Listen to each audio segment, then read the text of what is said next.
Nostalgia as a pathology was first defined in 1688 by the Swiss physician Johannes Hofer, who, as a young medical student at the University of Basel, observed its prevalence among Swiss mercenaries serving in the lowlands of France and Italy.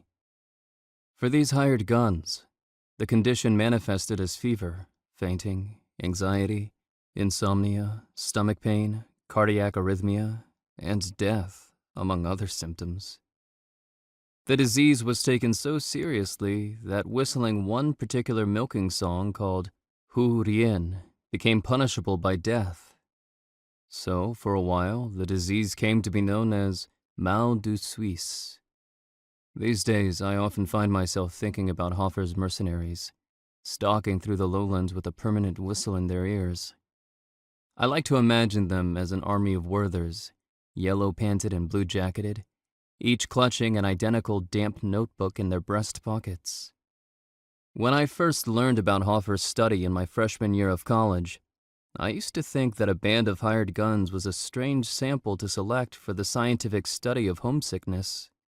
Now, nearly a decade later, I think I understand. Only a mercenary could contract such a fatal heartache, because he is further from home than a regular soldier. He has cut himself off from the heart.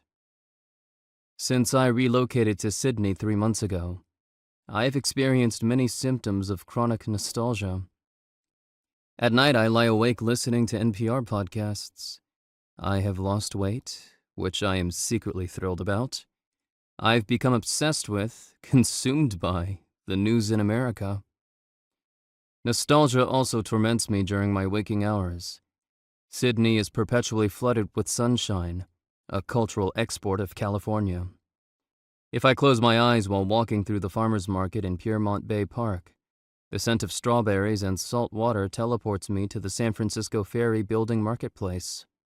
Like a famous ex-girlfriend, America is everywhere I look, in the form of movie trailers, advertising jingles, franchise restaurants, and cereal boxes.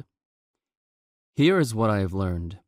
As an ex-American, nostalgia is as inescapable as gravity. Not a perfect analogy, I am aware, since an American flag flies on the moon.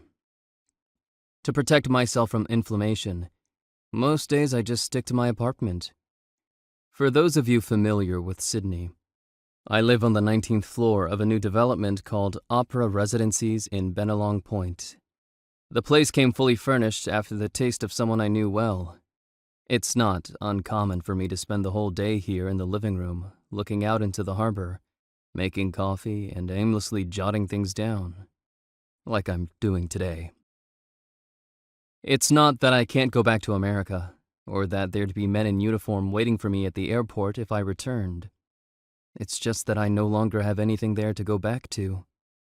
To be clear, I'm not in Sydney to hide. In fact, I'm actively putting myself in harm's way by being here because this is one of the only places in the world